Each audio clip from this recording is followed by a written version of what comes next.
been sitting on this video for weeks.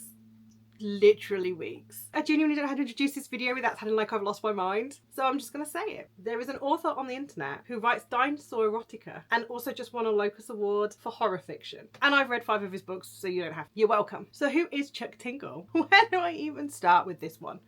Chuck Tingle is a pseudonym for an author, meaning nobody actually knows who he is. He appears in public wearing sunglasses and a pink sack over his head with "Love is Real" written on it in Sharpie. He claims to be a Taekwondo grandmaster from a ghost town called Home of Truth, Utah, which is a real place. It was a religious commune that got abandoned in the 70s. He says he has a PhD in holistic massage from DeVry University, which doesn't offer that degree. He's autistic, he's bisexual, and he has a son named John who apparently is his editor for his book. But none of that might be true. That's the thing about Chuck Tingle. The important parts are true and the rest is part of the performance. Or maybe it's all true. We just don't know. But here's where it gets really, really unhinged. In 2014, Chuck Tingle started self-publishing books on Amazon. These aren't just regular books. They're called Tinglers. They're primarily gay monster erotica. I'm going to read some of the titles. And I want you to remember that this is a professional setting and I'm going to try and not laugh, okay? My billionaire triceratops craves gay ass. Pounded by President Bigfoot. Taken by the gay unicorn biker. I'm gay for my living billionaire jet plane. And my personal favourite is creamed in the butt by my handsome living corn. They're real books. You can buy them with real money. Some of them have some very abstract concept of love interests. There's a book called Angry Man Pounded by the Fear of His Latent Gayness Over a Dinosaur Transitioning into a Unicorn. And that's a real sentence that I've just said out loud. Here's the thing, when people talk about Chuck Tingle, they focus on the book name. They don't actually focus on this one particular thing, which is underneath every single weird dinosaur title. A Tingler ends in the same way. It's optimistic. It's got optimistic, philosophical, moral about love and togetherness. It's not just writing chaos. He's genuinely not writing just chaos. He's writing love stories that happen to feature living corn and sentient library cats. But then 2016 happened and Chuck Tingle accidentally became the centre of one of the biggest drama explosions in science fiction history. So in 2016, a group called Rabid Puppies, which is an alt-right faction, was trying to gain the Hugo Awards to oppose diversity and, quote, political correctness. They coordinated a voting campaign to get Chuck Tingle's story, Space Raptor Butt Invasion, nominated for Best Short Story. They did it as a joke and they thought it'd be funny. Chuck Tingle did not find it funny. He disavowed the campaign completely. He called them devils. And then he did the most Chuck Tingle thing ever and said that if he did win, he would have Zoe Quinn accept the award on his behalf. Now, to understand, Zoe Quinn, for context, was the developer of Gamergate, and that's the exact person that Rabid Puppies was trying to harass through this. He basically weaponized their own nomination against them. It was amazing.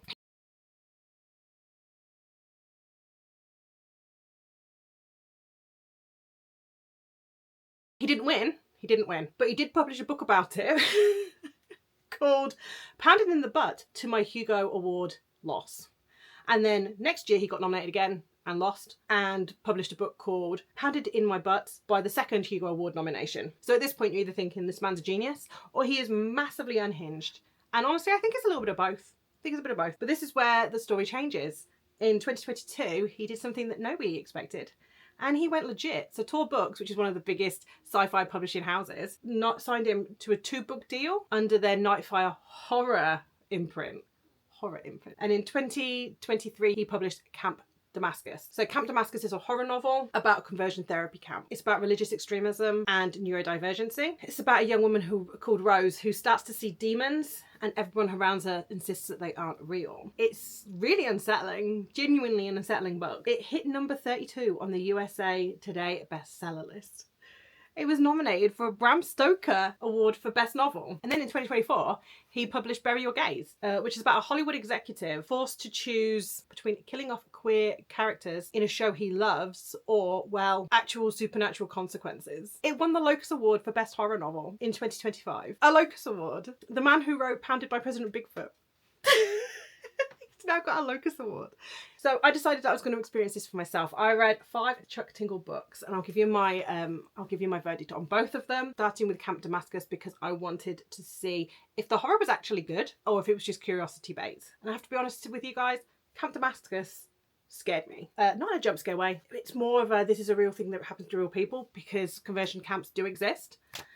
The religious trauma is just palpable, and Rose is one of the best horror protagonists that I've read in a long time. She's autistic, she's questioning everything, she's surrounded by people that gaslight her into thinking that she is the problem. It's horror, but it feels real. Burial Gaze has a completely different vibe. It's a little bit more meta, a little bit more campy. It's about those burial gaze trope in the media, where the queer characters always seem to be killed off. But in the book, the trope is literal. It's clever, it's angry, and it's funny, but it's not as scary as Camp Damascus. But arguably, it's got a more interesting plot. And then I read 3 Tinglers. And I'm not going to go into which ones I read, because you don't need that. It was for research though, only for research. But I will tell you that they are as unhinged as the title suggests, and somehow genuinely kind of sweet. Like every single one ends in characters in a loving relationship, genuinely happy, and there's always a little message about acceptance. It's the strangest juxtaposition I've ever experienced in life. You're reading something absolutely feral, and suddenly there's this thesis statement about love being real. So here's my big question when it comes to Chuck Tingle. I genuinely don't know the answer.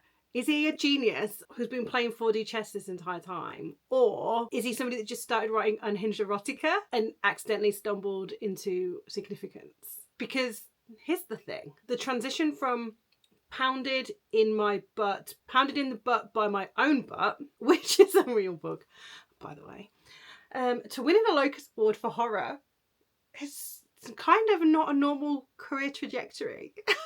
It's not even abnormal. It's a trajectory that shouldn't exist. It shouldn't exist. But I kind of think the answer's both. I think he's a man who writes what he wants. He just writes what he wants. And it turns out that what he wants to write about is love being real. Whether it's a man falling in love with a handsome living corn, or a young woman discovering that demons that she sees are real and the real demons are the people around her, it's the same thesis. Love is real. Love is the most important tool we have to resisting the endless cosmic void.